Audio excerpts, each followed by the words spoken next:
Hello and welcome everybody to the latest edition of the Jam and Cheese Show. Cheese, only one place to start. Oh, shit. Oh, your haircut, lad. Yeah, oh, the Beatles is over. Obviously, you must have had a fancy dress party. You've grown that out for the Beatles fancy dress, and you look a bit more respectable now. Yeah, I actually got told from the missus that I was ugly, so It's not very nice. I know, and she cut it. So it's actually, if you have a real close look at it, it's a pretty dodgy job, but I'm very grateful. Mate, she had like the big like paper cutting scissors out, just gnawing at it. Why didn't you just go to I went to a barber, and then after or before? No, I went to a barber before, and it was shocking. I had this like apprentice. I don't want to name any names, but I had like this apprentice barber. I hope he's not listening. I hope he's not one of our listeners. But yeah, he was shocking. And then I come home, like I had like a full, like my fringe was still there, but my sides were still gone. I was like, what the hell? But he had like producted it up, so it looked pretty nice when I walked out of the store. And then as soon as I had a shower, it's just like, what the fuck is going on here? And then my missus was like, nah, and then got this paper scissors out and smashed it away at it. Well, she's done a good job, mate. Yeah, I thought she did a good job as well. I reckon you should go back for another one next time you need a haircut. Yeah. Save on the cost. Jeez, it's been quite the 24 hours. It's been more than that for me. It's been more than that for you. Can you just give us an update? Lots of conjecture, rumor, innuendo, guessing. Yeah, just give it to us straight. Well, yeah, obviously I got breached for being late and, not late, but missing the meeting. And yeah, it was just a complete and utter, I guess, misunderstanding, or like, it was done by me, first of all. I went out for a coffee with my missus. She doesn't like when I take my phone out because I ignore her, so I left my phone at home. And then when I got home, the reason it's my fault is because you check the schedule before you go to sleep. But like, I was thinking on a normal game, you go to sleep and you don't have a day off after a game. Oh, you have a day off after a game. Yeah, so that's the standard practice at the Roosters, is the day after a game. And because we had the bye, I was thinking, we definitely do. And I should have checked, but I didn't. And then when I got home, she was all over. So, and then, a lot of rumours go up and about because I got a breach and, I guess I was starting to think I was going to get sacked myself. So, it was a pretty epic couple of days, and thankfully I went in today and it was all good.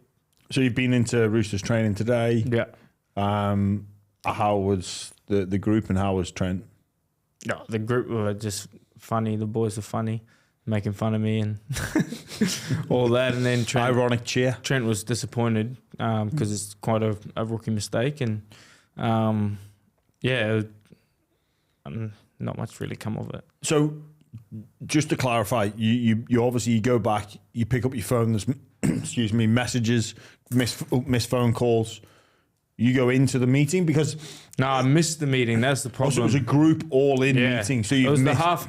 So it wasn't even a review. It was like the half-season review. Like it wasn't a review of the game. But it wasn't individual reviews. It was the all-in half-season review. Yeah, and then I had to go into another one. Yeah, well, because that day as well, it was the Monday. We were going to do a show. I think I don't even know what time, but I was on my way in. Charlie calls, Cheese is going to go to Roosters for a meeting. And I was like, all right, no worries. We just did it a little bit later on. Yeah. So when you went in, what was Robbo saying to you? No, I didn't. Like, I only saw one guy, and it wasn't Robbo. I think they were all gone. It was just more of a telling off. Yeah. So you had the bye still? Yeah. You had a few days off? Yeah, I didn't do anything. I was pretty sad at the time. I was pretty sad about the game, to be honest. Like, when I come in for that bye round and then sort of found out about, like, that the talk was about the breach. And then I sort of was just pretty sad, so I just chilled at home and stayed off social media. Went pretty dark for a bit. Didn't go on my phone, and just dealt with it internally. And So what does a breach notice actually mean? Well, I think you get 3 breaches. So it's like it's a warning, but also like a fine. Oh, you get fined. Yeah, but I don't know if I pay it. I think it's suspended. So if I get that second breach, then I pay that fine. Right. But you don't want a second breach. No. So it's fundamentally like a strike. Yeah. Or like an official warning. So that's how it would work in employment law, right? It would be, it's an official warning to say, let's not have this happen again. If it does, then breach 2, and then I think breach 3 would be termination. I'm out. But it was just, you can cop sprays, but when you get it in an email form, it's a lot harsher. Yeah. Obviously, it's a serious matter, and so obviously unintentional. Yeah. But like even if I like slept in or something, I'd tell them. Like, fuck, I missed it. But, like, it was just, like, I didn't even, and the sad thing is, like, it's bad to say, but if I had gone out that night with the boys, I would have known that training was on because they would have been talking about it. Yeah. But I didn't. I stayed home and tried to be a good boy. If only you'd have beat the Cowboys, probably gone out for a few drinks. Oh, I'll see you tomorrow. Jeez, what? Tomorrow? What are we doing? Yeah, exactly. Got that review. Yeah. Nah. Yeah. But I just, trying to shift my energy away from it. Because it's just been consuming the whole week, I guess, of the buy. And, So obviously, I was pretty angry at my missus, actually. I was trying to find someone to blame. I'm like, it's your fault. You made me leave my phone at home. So obviously this happens Monday, and Monday last week. And then you were back in for your first day today. Yeah. So the Roosters have had the whole week off. Yeah. It's a long time to be sad. It is. No danger of being dropped this week? Like, do you know? Not. No, I don't know, but yeah. I hope not. Yeah, fair enough. I actually seen Robert at the beach the day before on Sunday. And I was doing what, like? And I seen him talking to Lindsay Collins on the hill. Fuck, I want to go say hello to Lindsay, but I don't want to go see Robert. I'm a bit scared. And but Lindsay, like, I knew Lindsay was there because I was texting him, and then I waited for Robert to go, and then I went over to Lindsay, and then I seen Robert come back around from the water, and then I had to bump into him and face the thunder, but it was all good. It was all good. You make up things in your head and make everything worse. So I guess the anxiety of not knowing would be where you'd be like, I just want to know. Like Tuesday, just get me in, but stewing on it for a week. Horrific. There's no worse human emotion, I feel, than not knowing that. You'd rather just, even if it's bad news, you want to know it. Yeah, it's it's not a good feeling. Well, fingers crossed. Well, look, not fingers crossed. Sometimes situations like this can just be a kick up the arse for an individual. Not that I think that you need it, but events like this, because of the commentary in and around, it can bring the group closer together. Well, that's what I'm hoping. But it definitely, it put me on notice that it's not good enough, obviously. So I was the first one in the training this morning. I was just going to say, is it brought about any change to how you're going to approach it, or is it? Yeah, probably like a lot, to be honest. Like I feel like I let people down, and I don't like letting people down. So, it's definitely made me want to chill out a bit and, focus on what's really important. And it's something so little like that can, not really little, but something that, I just needed, I guess. Yeah, fair enough. Well, I can't envisage you making this mistake again. Just don't be late for the buy round, all right? Yeah. We'll give you more than a brief That's notice. probably why, because I'm late all the time here. I just thought, You're actually not too bad. No. We have our days. We do. We all have our days. Jeez. I guess buy round Roosters. I mean, I know what's more important to me. We'll move on. Jeez. We've just come actually straight from one of the games of the season. Myself and Charlie were out there for Triple M. Over 45,000 people there at Acor Stadium to watch the Parramatta Eels taking on the Bulldogs. Bulldogs home game. Like 45,000 people. It's been a long time since the Bulldogs fans have had hope. They were under the pump today. It's one of their best victories in a long, long time. Parramatta threw absolutely everything at them. I think that's their season done now. I think that was like they were facing an uphill challenge anyway, with 12 games to go, including the one today. They needed to win at least 8, possibly 9 or 10. They just can't come back from this now. So they were beyond up for it. But the Bulldogs taking out the Eels, 22 points to 18, up to 7th on the ladder. I was a bit excited with the Bulldogs glasses on. What did you make of the game, Cheese? Yeah, probably one of, like, because it was so end to end and there was a lot of drama, and I thought it was a gutsy win, a really gutsy win from the Dogs. They had bad luck with injuries. Josh Curran, who's been one of their best players. I forgot your lad's name. Preston. Preston went with his leg. He went with his ankle, and he's probably been their best player, like if not top 2. And no Josh Adokar to start the game or kick out. Yeah. Kate Mann was Simbin. Hayward went as well, who's been fantastic in first team. Yeah. That's the like Josh that's a big thing to miss, but like you've planned for that during the week, and you know who's playing and all that. But when 2 people and 2 crucial people go down in the game at the same, in the same game, it can throw a massive spanner in the works. People got to get shift to different positions, and Preston's usually an 80-minute player, and just the way they clawed it back. And I think Stephen Crichton, it's probably an early call, but I think he could be one of the signings of the year, absolutely, if not the best, because you see at the end of the game there when they're down by 4. And he grabs Connor Tracy and Blake Wilson. Yeah. And he looks like he's a 36-year-old veteran.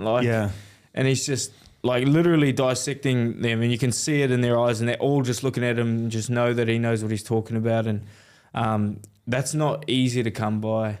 Like it's very hard to find leadership like that, and especially in a big moment like that. And for someone that's probably 23, 24 to be able to do that. It's not only and then the way he played as well, like the ability he has. He's a special player. Yeah, no doubt. He's a magnificent leader, and a real inspiration for everybody involved at Canterbury, from the fans and members to the playing staff.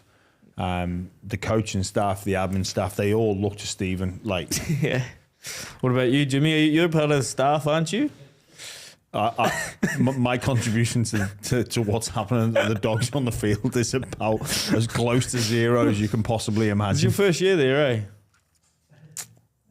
Second. Yeah. Yeah. So it wasn't you. Because that's not what you were saying out the back. Yeah, just that guy that pops in every now and then. Just away from the game itself, which was such a spectacle to watch. We're talking about expansion. We go to Vegas. We've got our Magic Round. We need more games like that where people are at the football. Now, I know it's a public holiday. I know the weather was kind. It was a beautiful winter. Is it winter yet? I don't know. Close to winter. We'll take winter. Yeah. Beautiful day for football. But how good it is to be at a stadium with 50,000 people in there. It makes such a difference. Now, obviously, you can't get... like realistically, the Bulldogs were outside the 8 and Parra were outside the 8. So I don't know what's happened there to be the catalyst to get people there. Dogs fans are daring to dream again. They're now up to 7th, but we need packed houses. Like, it makes such a difference to the product. Like, and I think it the reason why I would encourage the NRL to look at how we can increase attendances is because it brings out the best. When you play in front of big crowds, full crowds, the games are better. Yeah. I reckon if you were to look or to do a study on this around the percentage of people in the crowd or percentage of the stadium full and the quality of the game, very rarely will a packed stadium produce a shit game. Yeah. No, you're right. And even watching the tally, you could hear the Dogs fans are going off their heads, to be honest. Do we have a game on Easter Monday? Yes, we do. Tigers play Eels Easter Monday. Good Friday, Dogs and Souths. But I don't. It doesn't necessarily need to be a public holiday. I think it's something that we should look. I think there will be a direct correlation and causation of bigger crowds, better product. So, if the NRL commissioner listening, which they're not. No, don't worry, they are. They're big listeners. Get bigger crowds. Everyone will be tuning in to hear about what you've got to say. But no, I think it's something that we need to look at how we can achieve that, because it just adds so much to our game. Couple of things out of that game. Couple of McSmart plays. Our McSmart plays of the week. Macca's are on board for the month, so a big shout out to our new partners in Macca's, and it's all about the McSmart meal. It's actually genius cheese. It's something I've done before in terms of getting a couple of burgers, little small fries, small drink, always add a McFlurry in. But they've done it into a meal, and you can either get you can get 2 cheeseburgers, 2 chicken cheeseburgers, or one of each. It's only $6.95. Obviously, only available for a limited time only, and excludes McDelivery, and T's and C's apply as always. But it is a little bit of forward thinking there. Ronald McDonald, head of the board, probably just going, what can we do? These people are doing this anyway. Let's just put it into a meal. Let's take the guesswork out of it. But I'm a little bit disappointed that Ronald didn't put the McFlurry in. I've had a revelation just then. You just figured out what's going on with the McSmart. 2 chicken and cheeses. Yeah. What? And fries. Bro, that's my order. Or you can go 1 chicken and cheese and 1 cheesburger. No. I know, but you got the option. You can go 2 of. Yeah. You can go 2 chicken and cheese, 2 cheeseburgers, or 1 of each. But it's funny because we went to Macca's on the way home from the Newcastle game, and my order is always 2 chicken and cheeseburgers, extra cheese, extra mayo, and chicken and nuggets. But that's never $6.95. Is it? Oh. Well, now they've sorted it out for you. Mate, I think they've been watching the show a bit. They must be looking after me. But seriously though, I couldn't believe it when I was reading that just then. It's a bargain. It's an absolute bargain. Only downside is no McFlurry. Yeah, but I can't go we're without talking them. 2 burgers, fries, a drink, and a McFlurry for about $11. It's a deal. Yeah, it's a steal. It's pretty bloody good. Sale of the century. McSmart play. You've got one from Charlie. Yeah, my McSmart play wasn't that funny like Charlie wanted it to be, but I thought Sal and Cobbo being picked on the bench, Billy Slater, McSmart move of the week, and Sal and Cobbo ran for 160 metres, 9 tackle breaks, 2 line breaks, 2 line break assists, and we question marked him being picked, but I think it was the smartest move of the Origin, and yeah. I would have loved to have seen what would have transpired had an outside back for Queensland not go down. Yep. But that didn't happen.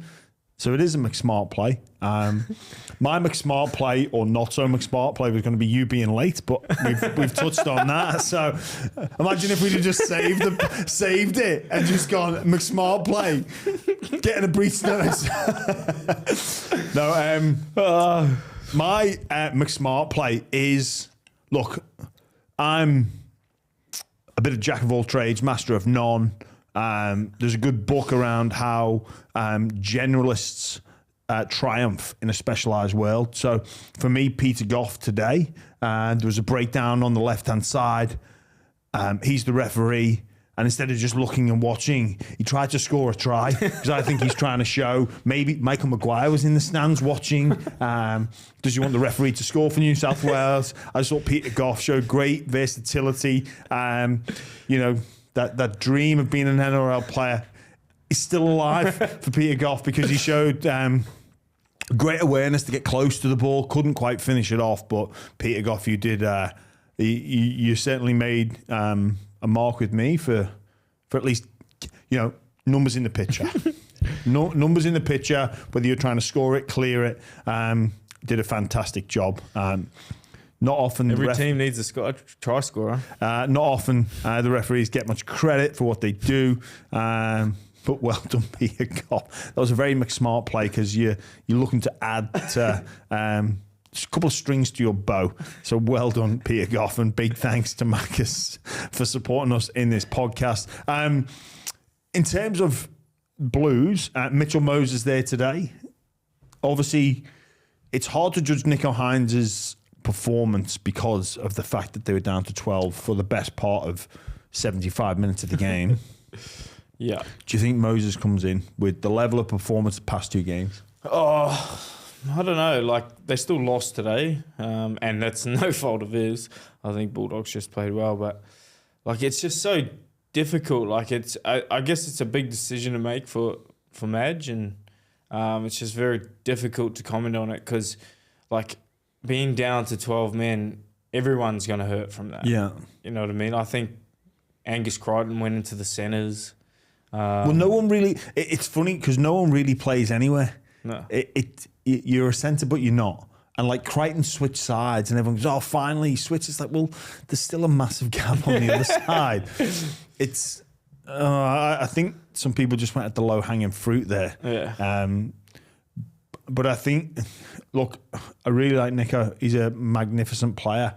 I just think with the kicking game that Moses offers, we'll see him come into it because his, or maybe even Burton come in. I think they need a long range kicker. I'd love to see Burton in there. Did you see that bomb he put up today, mate? Obviously, I don't know what it nearly hit the moon. Mate, I don't know what it came like. Is what he said after the game. Mate, I don't know what it was like on the TV, but being there, he was a +2, and it was like, oh. Like everyone just went like, the whole stadium just went up in awe. I was saying in the commentary, hopefully no one from the NFL is watching because he's gone for about like 20 million a year just to kick. Like, do our seasons run parallel? Maybe if the Dogs go out the 8, he can go over there. If Dogs don't make the 8, no, they are a bit parallel. When does the NFL start? Pretty soon. Anyway. Hopefully Matt Burton stays in our game, but with kicks like that, there'll be AFL as well. Like, he can boot a ball. It's insane. Yeah, AFL's a bit. I reckon his best bet's NFL because AFL is just a lot. I reckon. Yeah, a lot I don't know a thing bit more, about AFL. He'd need a fair few more Ks in his legs, but NFL punter would be. I'd just love to see him get a go because he bloody deserves it. Like, he is playing unreal football. I think he'll at least come into the 14 role. The shadow of him getting bashed, though, it's just he might stay with him. Like, he got a point to prove there because last time he played, Gaga he needs got to the just better. Go there and start swinging. But Maguire there'll be some changes that are forced. Obviously, Joey is suspended. How was he today? By the way, did you get much time to speak to him, or you two just the two naughty boys avoid? Yeah, we actually got put in the naughty corner together. So together. Yeah. Like, so, what are you here for? Oh, he was sweet. He was He's looking for a bit of reimbursement from the 30 tickets he brought. But yeah, other than that, I think, it didn't really faze him. He's one of those kids that doesn't really get fazed by much. Yeah. Look, obviously, Reece Walsh is, thoughts are with him, and you want to see him return. And there's a big conversation around how we protect the fullbacks of the game against up and in defence, what we need to do, how we manage that. But on the other end, there's the person of Joey Suaali'I as well that I don't think is a spiteful person, don't think is that person that's going to go out and deliberately look to clean somebody out. Like, it was obviously a defensive read, and there was mitigating circumstances which led to the knockout, the unconscious player in Reece Walsh. But Joey gets called all sorts of things, so thoughts are with him as well. You reckon Mitchell will come in? Latrell? Yeah. I would. Yeah. The way he played. Yeah. He'll come in. Yeah. So there'll be a couple of changes. Hopefully, Liam Martin's all right because he's next level. Madge was in the crowd today, so he got a good look at Moses and at Matt Burton, but he wouldn't have been looking too much at Parramatta. He's officially out the race, which I think is a smart move. Speaking of McSmart plays, that's a big smart move from Maguire, just because Parra want to make a decision, I think, before the Origin series. So if they announce him, before the Origin series is over, so if they announced him, it should be a shit look. Yeah. So, yeah, Liam Martin, he's definitely getting picked again, eh? Well, his foot. Yeah. He's under an injury cloud. He reckons his grade 3 carry on. Oh, really? Tedesco again obviously they went with Edwards. Tedesco came in. Again, against 12, you're pretty limited in the impact you can have. Yeah. So it's hard to judge. Yeah, because the fullback's job is to create that overlap. But there's already a overlap created already for the other side. It's a little bit difficult, but I guess the performances will have to dictate. Yeah. We've got another week to go, so Maguire will be across all of that. Origin is just the gift that keeps on giving. One person that will not be playing Origin, breaking today. Peter Goff. He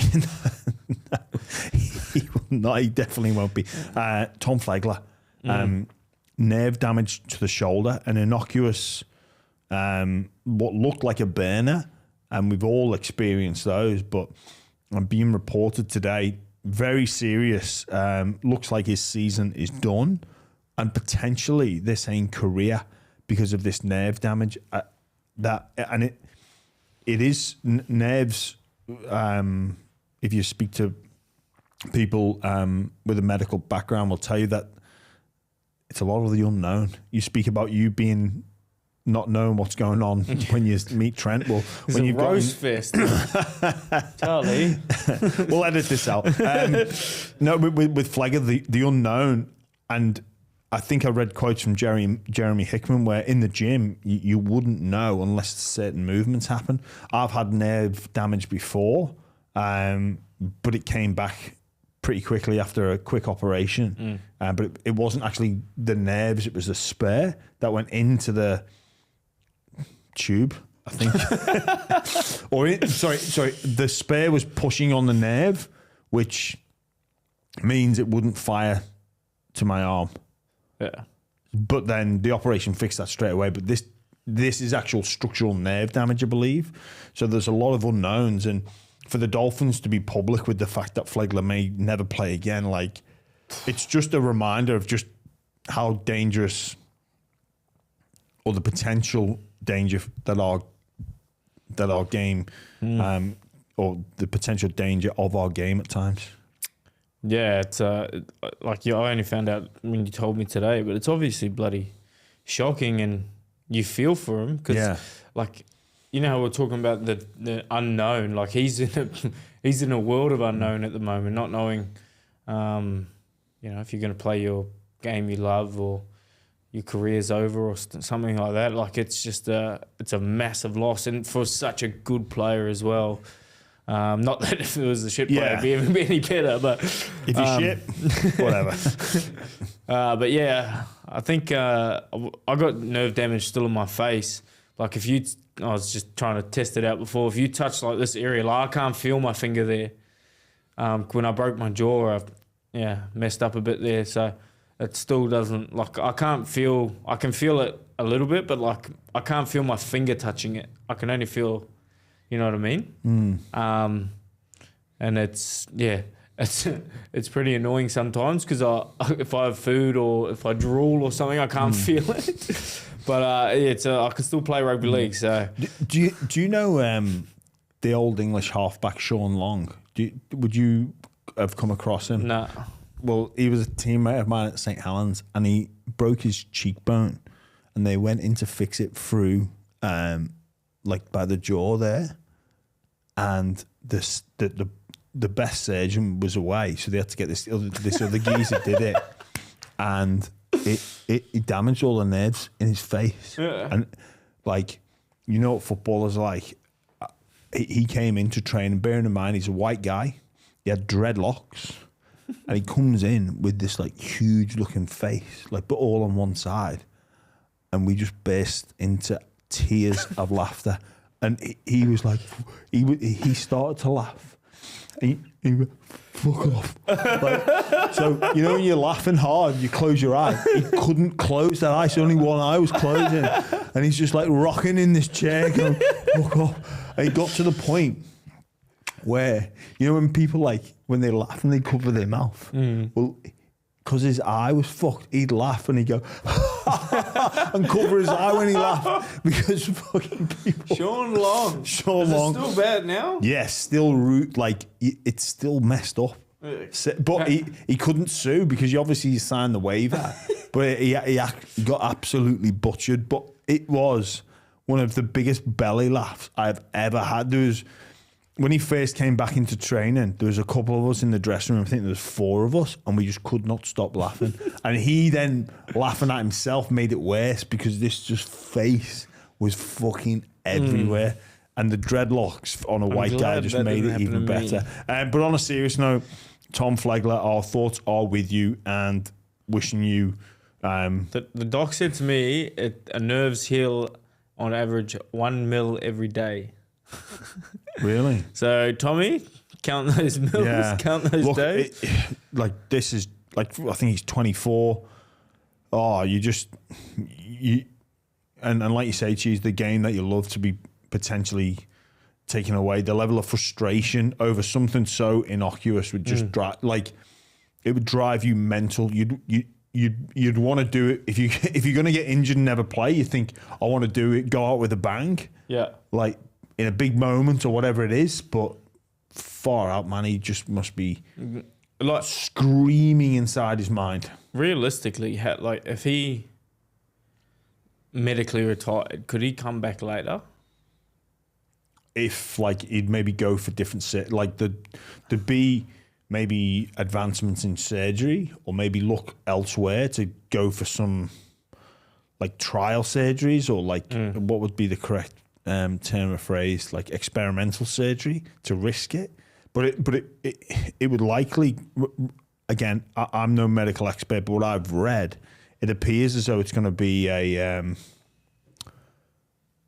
risk assessment decision, because like I think there'll always be that potentiality to come back and cause permanent nerve damage, and whether or not he wants to. Would the NRL then have to get him to agree to that? Oh man, I don't know. Geez, so I think your insurance might be null and void. So I know when I spoke with Dale about his head knocks, basically once a doctor had said, and numerous doctors said no, and Dale being Dale, has spoke to people about, okay, well, what am I'm just going to explore I accept your decision, but let me explore my options. What he asked the questions, well, what if I do come back? Well, basically, I think Fitzy said, I'm not letting you play, but also the RLPA and the NRL basically look. We can't. I don't think they could physically stop you from playing. Yeah. But they can say, look, what you if the chief medical officer says no, I think you lose all your rights to insurance and stuff like that. I might be wrong. Yeah, so I it'd might be the wrong. same case. Like, so if the chief medical officer of NRL says no, he can't play. yeah, the risk management was too much. Yeah, like the risk was outweighing the. Yeah, well, it's not even outweighing. It's just deemed too dangerous, and also even like as a look for the game that they would be considering that as well. Especially with concussion, with a nerve damaged shoulder, it might be different because it's not as bad a look as a concussion related injury, but still like Potential to lose using your arm. Yeah, yeah. But again, for some players, especially Flegler, who's 24, he might just go. And I'd fully support him if he did say, I'm doing it. I can understand why he'd go look down every path, have experimental surgery, even though the risk might be at like a 20% risk, or in this situation, if it goes one way or this way, then this will happen. I could understand why he might just go, well, yeah, I'm in. Yeah, 20% is good. So, I mean... What was Sam Burgess? He had a pretty bad shoulder. His was shoulder issues. Was that but nerve? I don't think it was nerve. I think it was just degenerative. Stem. Like bone on bone in the shoulder, where like the recovery just can't really happen. Yeah. But obviously, when you're old, when you see players medically retired in their 30s, it's kind of like, oh look, you know, you're not that far from the end, so you kind of go like Dale medically retired at 32. Amazing career, won premierships in Melbourne, played for his state. Not much more he could want to achieve in his career. Maybe got 2-3 years at best. It's like, you know, we celebrate his career, but for Flegler at 24, this is where you go and like, well, I will. This is a genuine like, no, I ain't giving this up. Like I mean, what? And at 24, like I'd be, look, what else am I going to do? Like I'm not going back to the banana farm. Like I want this life of playing rugby league. So, man, just big decisions around Tommy Flegler. It is. I know medical advancements in sort of this area are happening a lot, but it seems as though a lot are happening in the States or in non-regulated places. So I think there's like stem cell things you can, whether or not that would even work with the nerves. Again, a medical expert, not that any medical expert will be watching this show would probably shoot me down, but you'd be looking. I'd love to see Tom Flegler's search history. It's Safari search history. Well, it'd just be like, you know, it'd be looking at all sorts of experimental surgery because you'd just be, the head noise would be through the roof. On to NRL performances. Dragons played the Tigers. It was an insane game of two halves. The Tigers' 9th loss in a row. But before we get on to them, I hold my hands up, admit when I'm wrong. Zach Lomax didn't think. I thought the Dragons had better potential for this season with him in the centres. I was wrong about that. When they said, "Oh, if he plays well on the wing, he could get an Origin spot," I laughed at that. He played a couple of games on the wing, was doing well. I said, if he goes Origin, I don't think he can. I don't think he could make it there. I still think he's a better centre. I think he's more likely to play Origin in the centre position. And I was wrong. He was outstanding for the Blues, and well done to Zach for how he's approached himself this year. Got the release, moving to a new club. He's been one of Dragons' best, and on Wednesday night for State of Origin, I was really proud of his performance. He was amazing. But just onto the Tigers, mate, they were disgraceful that second half. That's one of the worst second half performances I've ever seen. 4 sets they completed, Chiefs. What? They completed 4 sets of 6. Their possession must have been shocking. Oh, yeah, it was like 20%. They completed 4 sets in the second half. That is ridiculous. And in minute 41 and 43, I think it was 63 and 65, something like that. That's when they completed their 4 sets. Like, I've never seen stats like that in my life. I thought it was made up. No, I've never seen that as well. That is ridiculous. How many points got scored in them in that period?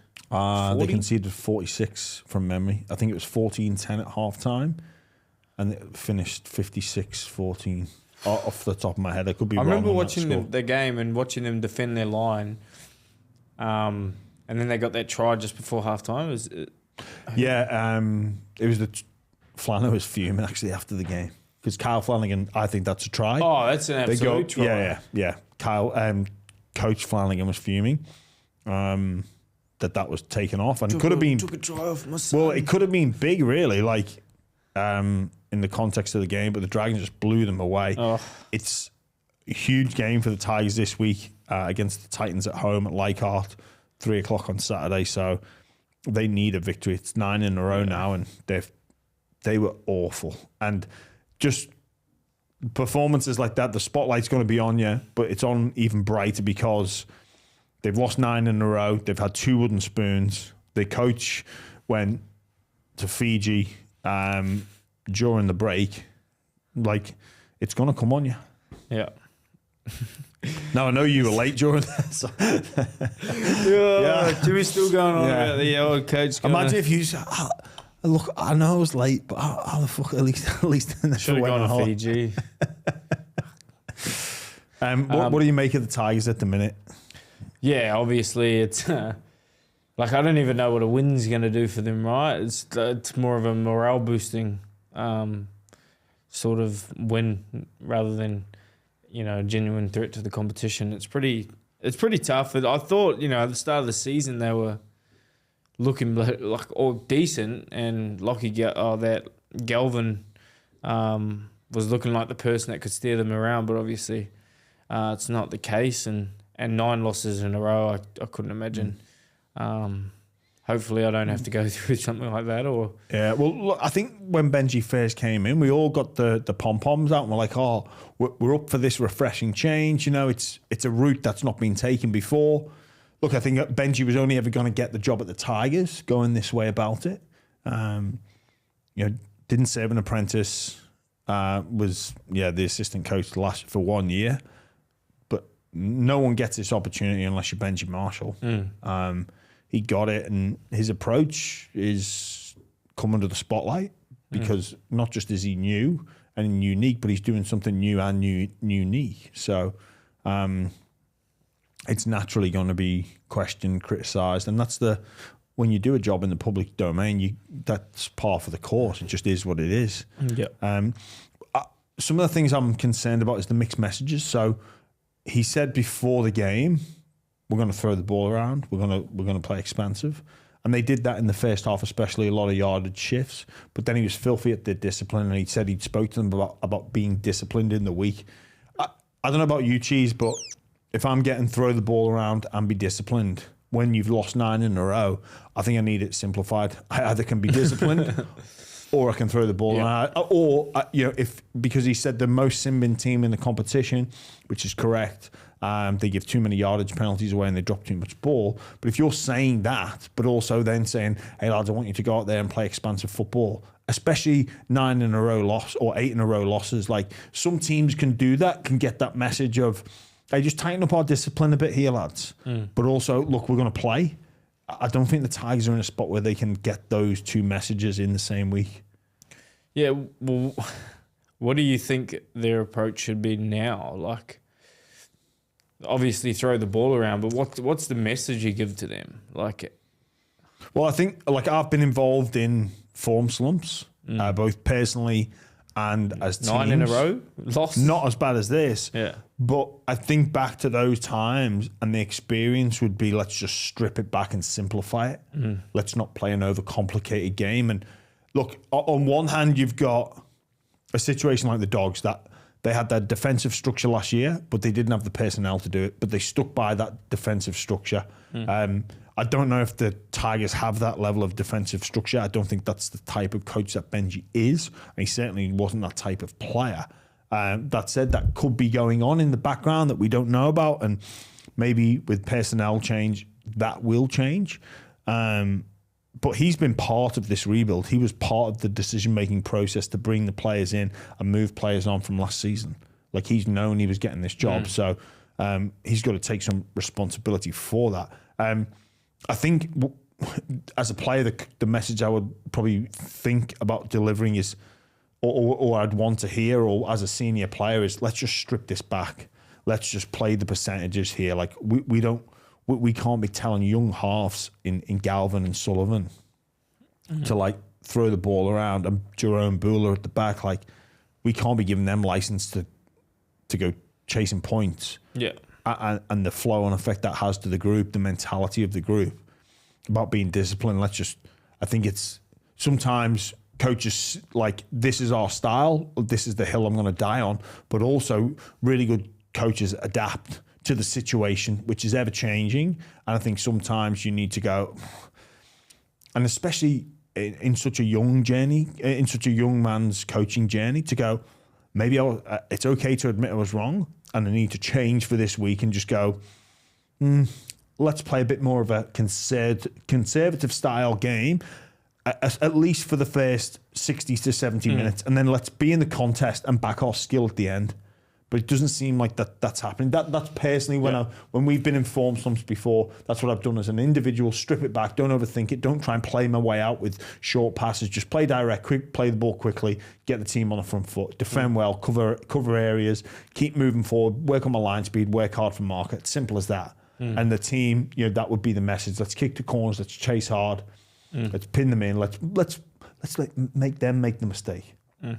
So that's... Yeah, I definitely have to agree with you. I mean, like, obviously the way they're playing now isn't working, and it's hard because I think Benji's got control of these young halves, but he might be expecting them to play like he does, whereas they might have a different skill set. Like, Benji Marshall was a once in a generation player at his best, and to expect them to try and play like that, I don't know if that's what's going on, but to expect them to try to play like that, I think it'll do. Is it Lockie Galvin? Yeah. Lockie, Galvin, and Sullivan a world of good if they play that conservative game and you learn to game manage rather than trying to teach these kids to try to score at every moment. Because you see all the good halfbacks, they're game managers. They're not like Nathan Cleary, game manager. Ben Hunt, he's got flair, but game manager. Daly Cherry Evans, game manager. They don't Cooper Cronk, the best game manager there probably ever was. They don't go chasing points. They just know when, like, over time, the points are going to come. So I think you're right. Yeah, they don't chase the moment. Those halves do. They create the moment. Yeah, or they just wait for them to happen and manifest. And it's like, all right, now we're on. Now I get a sense in the game that they're under fatigue, and my players are more tuned in, and the risk of the play isn't as consequential as the risk of the play earlier in the piece because we're behind our sticks again. And it's definitely risk management. Like. We've done a lot of risk management in today's podcast. Knowing when to what the right time to strike is, and knowing when the wrong time to strike is, and knowing when to put the ball in the corner or get field position. So it'd be interesting if they're watching this podcast, like everyone, or listening to this podcast, I should say. But I think you can do both. I think if Benji dials it down in the way that you said and simplifies the game. Because even their forward pack is young, like that. I'm not even Stefano Utoya-Kamanu, who I think will be looking to leave, and Galvin allegedly, he's attracted the interest of a couple of suitors. Just on that, it boggles my mind how and I like Shane Richardson, friend of the show, part of the round table, interviewed him twice, but. They can go and shop players to England like Sullivan, and that's just business. And say, well, look, he doesn't have to go. He doesn't have to accept this deal. But they can make life very difficult. We've seen many clubs do that in the past in terms of blocking their path to first grade football. Benji was part of the decision making process to give Sullivan a 4-year deal at the Tigers. Again, situations do change, but to offer him 4 years, that's given him backing. And then shop him to England or other clubs. But then Galvin maybe get approached from other clubs, and it's like, oh, players can't do that. Yeah. It's like, look, I don't like that because it's, there's no loyalty in the game from a player's point of view. But if the club doing it, it's just a business. It really shits me. And I don't think, and I'm not saying either's right, but if you're going to do X, if you're going to behave like that, then don't get the shits when players treat you exactly the same. Yeah. You made the bed. Yeah. Well, it's you can't do that, but we can. Like it's not fair. I don't think either should be happening. And I understand that these happen in the game, but I don't think you can complain about the actions of another club when you're doing exactly the same to other players. Yeah. But I guess the Tigers are the gift that has been giving for about 5 or 6 years now. And sometimes it can take a long time to get out of it. The Bulldogs were under the pump for a very sustained period of time. The Dragons as well. The Knights were, a few years ago, they were in a bad way, and they've somehow nearly got themselves out of, well, they're definitely out of it. They were in finals football last year, and were they? Yeah, they were. Yeah, they were. Yeah, they went on that. But they were like last. They had won like 2 games in 2 years for a wee while. So there's definitely a way out. It's just somehow you got to find it. Yeah. All right, Cheese. That'll wrap us up for the buy round today with Jam and Cheese. We didn't have the questions didn't go out because we knew what they were going to be. So I asked all them at the start of the podcast. So we'll be back next week with some questions from listeners. I understand as well that we've not got to every game, but we had some pressing priorities to get through. So thanks for listening, everybody. We'll catch you next week with another edition of Jam and Cheese. Stay tuned as well for Midweek Matters with me and Charlie. We've got some beef that we need to sort out, and we are going to be airing our dirty laundry with one another because Charlie has had some feral behaviour towards me this week at Triple M. So look forward to that.